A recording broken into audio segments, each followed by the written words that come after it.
And that was the last time that I had to take a horse to the vet because it had been stabbed like just hundreds of times. So I learned my lesson pretty quick. And yeah, I don't deal with horses anymore. That's a pretty dark tale, man. Hello and welcome to the Friday Beamdog stream. The stream that we do every Friday and talk about Neverwinter Nights, Baldur's Gate, Icewind Dale, Planescape Torment, and Baldur's Gate 2. Baldur's Gate 2. That's right. And there's a Siege of Dragonspear. Siege of Dragonspear. I hear that was also a success for us. It was. So yeah, welcome to the show. Today we're going to be talking about mostly Neverwinter Nights, but also some general Beamdog news for those of you who are interested. So Trent, what do we have today? I believe that there's a mobile sale of some sort. That is correct. We put all of our games on sale on mobile platforms. So unbelievable. On Android and on iOS, we are at 50% off until the end of the month. If you're engaged with us enough that you're watching the stream, but somehow have not yet purchased these games, now you have the information necessary to make the proper decision. What else is new? What else is new? So the 2.5 beta. All right. We ran that over the holidays. We got some good feedback out of it. And based on that good feedback, we generated a couple bugs that we're going to fix as part of the 2.5 update. So 2.5 update will be cooking away in there. Yeah. It's looking really, really, really good. And actually before 2.5 comes out for all platforms, by the way, we have a bit of a surprise for you, but we're not going to reveal it just yet. But look for something exciting before 2.5 hits. Because we're sneaky like that. We're sneaky like that. We are sneaky like that. We have an early question from the audience. Can we get some Dungeons & Dragons 10th edition shirts?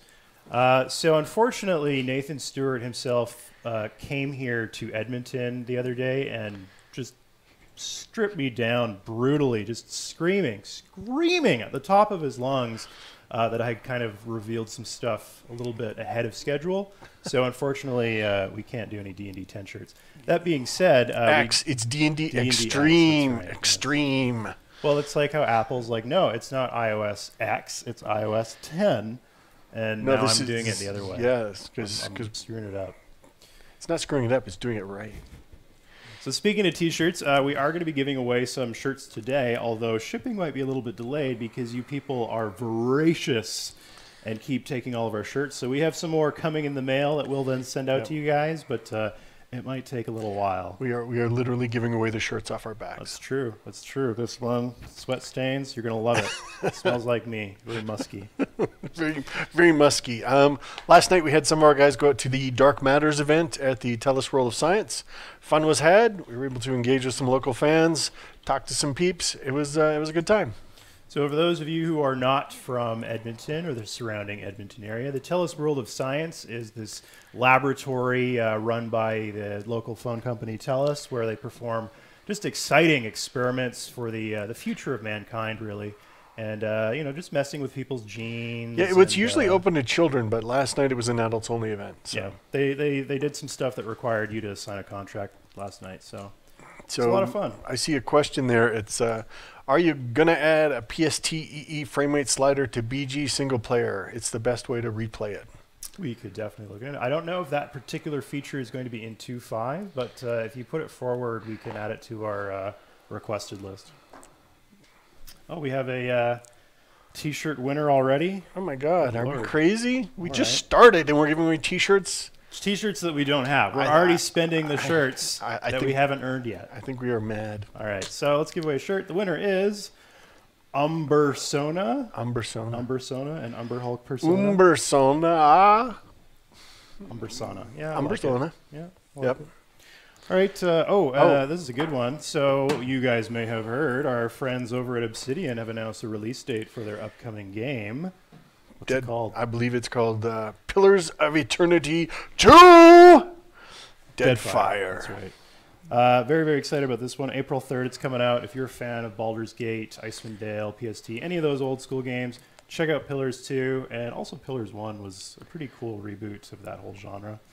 But Deadfire?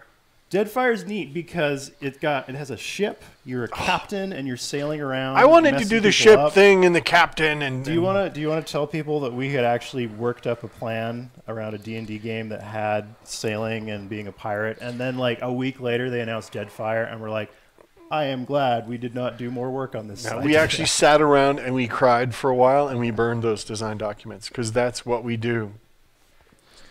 It's funny to know, you're working in the right direction. If Obsidian has the same idea. If you're not already following us on Facebook, Twitter for the latest news, giveaways, more, you should be, because that's where we give away stuff. And that's where I talk about all sorts of fun stuff, like I actually mostly talk about weapons. You talk about weapons, eh? Yeah, so don't stab me. So this is a toy I've been working on. It's inspired by Lord of the Rings. It's inspired by Aragorn's Elvish Dagger. It's pretty cool. It's got a blue Kieranite handle and brass fittings, and the blade is 170 layers of Damascus steel, 15N20 and 1084. And it's not quite done yet. I still got some cleanup and polish work to do on it, but I wanted to just give it a kind of quick buff and see what it would come out like. And right up to the camera. It's looking pretty good. So it's very blue and gold, which are totally Protoss colors. And I think it was the hatchet. This one won't break off in someone's skull like the other one did. It's the skull. Hard-skulled people, don't stab them in the head. What about that? Moral of the story: there's a reason we have job openings. Because we have a note from the person running our stream, Dan. Show the knife in red, in big text. Show the knife. And the question is that Trent's razor? No, this is an Elvish dagger. I haven't started naming my things yet, but there will be a point where they become. When it's done. When they're artifact level elements that I'm creating, we'll do that. When it's done, I will shave this beard off with this knife, live on stream. Blood everywhere. It's going to be a mess. The Mystic Tankard of Mayhem is actually sitting at my desk. I forgot it. We came to an agreement. We said to Trent, listen, you can either bring knives in or you can drink during the day. Yeah. Not both. So we alternate now. Yeah. Some days I'm drinking, some days I'm making knives. Questions from the audience. Are there any plans for a new old school style game? Well, what do you think they mean when they say old school? Old school would totally be like Defender. It's true. Baldur's Gate with 2 buttons, left and right, power, special. And you're catching little guys as they fall from the sky. That's pretty old school. But I don't think you mean that old school. No, I think they mean dual stick shooter Robotron. Dual stick shooter Robotron, yeah. I think that's more likely. Or what about one of those games that had just the trackball of sadness? Oh man, you could totally Minsk is running around. There was a trackball game. We called it Skin Eater because it had just enough of a lip on it that it would actually rip the flesh from your hands. Somebody suggested Breakout, but with 3rd edition rules. That's true. There's a lot of feats that apply directly to hitting a ball into some blocks. Block, extra block break. Wizards of the Coast triple block break. Had a little bit of foresight there when they knew that people were going to take this system and apply it to classic games. So it's all about great cleave on Breakout, man. We have a question. Can you provide the Shaman class with an official Baldur's Gate 2 stronghold? I would love to do that, assuming that we had the necessary funds to make a new stronghold, because they are very, very expensive quest chains that impact a lot of the game. So I'm not going to promise that feature. That would be good to not promise that. So we should probably talk a bit about Neverwinter Headstart. I guess we should. So what is Neverwinter Headstart for the uninitiated? For the uninitiated, Neverwinter Headstart is live now through Beamdog. If you pre-order the game, you can get on Headstart, which allows you to grab the updates of what we're actively working on. Now, based on feedback, we've moved the updates to every 2 weeks as opposed to going every week. We were getting to a point where it was almost more time updating than there was time people playing things. So going to 2 weeks allows us to kind of stage out and do bigger rollouts when we roll them. And it lets the persistent world people test out their changes more carefully instead of constantly having to iterate, pull down the server, throw it up again every time we update. Ultimately, because we're trying to support those people, it does them a disservice if we update too often. So we're trying to strike a nice balance here. Exactly. So if you want to be part of the Headstart, if you can go to Beamdog right now, you pre-order the game, you are in the Headstart program, and you can download the game and start poking it. Very, very exciting. So we don't have a ton of new features this week because we're moving to more of a 2-week cadence. We don't actually have a patch this week. We can still show you the Trello board and see some of the stuff that's coming down the pipe. And we can actually talk about, actually one question we have right away here discusses a feature that should be rolling out next week, which is, can you guys show an example of normal or spec mapped textures in the game yet? We don't have anything ready to show right now. There's stuff coming though. It looks super cool. It looks good. Yeah, I'm pretty happy with the way it turned out. I'd prefer not to show something off that's sort of halfway there because it might give people the wrong impression. But we have some tight-looking stuff coming, and I'm very excited to share it. I think it would be awesome. We have a bigger question. Next update for Neverwinter Nights Enhanced Edition. Will it fix the toolset bug between AMD and Intel where the AMD module build does not run on Intel due to a bug? I'm not sure exactly which issue this refers to, but if this is preventing AMD or Intel processors from using the toolset, absolutely. I'm almost wondering if this isn't an AMD processor and an Intel integrated graphics chip. I don't know how you'd get that, though. I mean, ultimately, submit it to support. We'll try and figure it out. Yeah. The only thing I can think of there is the Intel OpenGL graphic drivers are occasionally a bit on the weak side, so that could be an issue. Yeah, just make sure it's in the Trello board. This sounds absolutely like a bug that needs to be fixed, so I think we would just automatically say yes. We have another question. Would it be possible to add all of the Baldur's Gate / Icewind Dale portraits to Neverwinter Nights Enhanced Edition officially without mods to do it? It's Enhanced Edition. Enhanced Edition, that's right. Yes. You would not believe how many ways you can misspell enhanced. I've done them all thousands of times. So tell me about these portraits, Trent. Were they the same, like aspect ratio and everything? As portraits are different. They were different. They are different, yeah.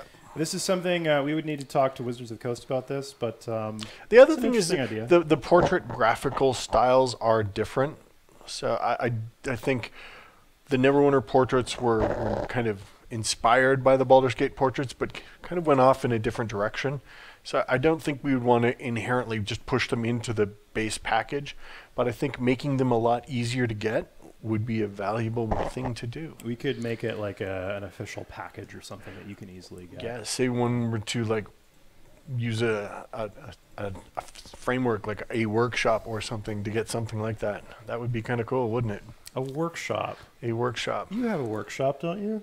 That's where you built the knife. That is where I built the knife. It all comes together on Beamdog. There are layers upon layers that all link together. It's part of the master plan. Question, what are your thoughts on Strangers of the Sword Coast and its attempt to ape Neverwinter Nights? Strangers of the Sword Coast? I think he means Legends of the Sword Coast. Legends of the Sword Coast. All right. So I liked all the guys.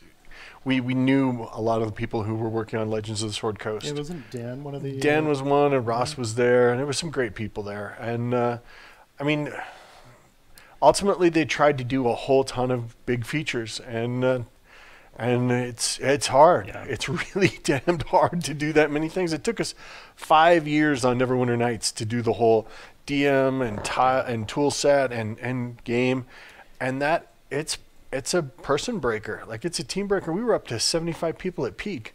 So the Sword Coast Legends guys, I think they made a good game, and I think it just one of those little more time, a little more polish. And it would have been really brilliant. I would say that SCL also suffered from a bit of a messaging confusion where people had the perception that, hey, this is going to be like Neverwinter Nights in that I can build these very deep, complex modules, but that wasn't actually the case, and so that expectation sort of ruined the game for a lot I of think people. You could build interesting adventures, and you could dump... I think their DM was a little more polished, but I think their tools weren't quite to the same level where you couldn't build the custom environment you had always dreamed of. Like, and that's what people had been expecting, and so even if the base game is actually quite fun, like it's an enjoyable experience, it isn't as chunky on the rules side as perhaps some people would prefer, but it's still a good experience, and unfortunately people just had an impression in their mind that it didn't live up to. Moving on, what's another question? Let's scroll up. We like questions. When about are you going to be looking at making custom classes more open? Actually, if we go to our Trello board later.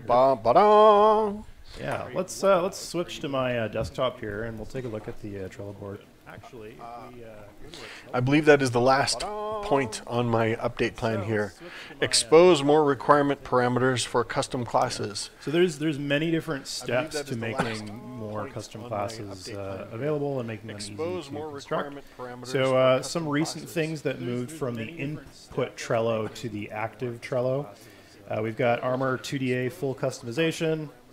I think that one comes down to armor class was basically bound to the armor type, and I think that's something we can easily kind of open up and make more accessible. Another one, more custom animation slots.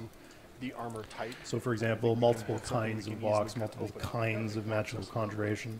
Yep. This seems like a pretty obvious feature, and it's a good one, so it's now in the active board.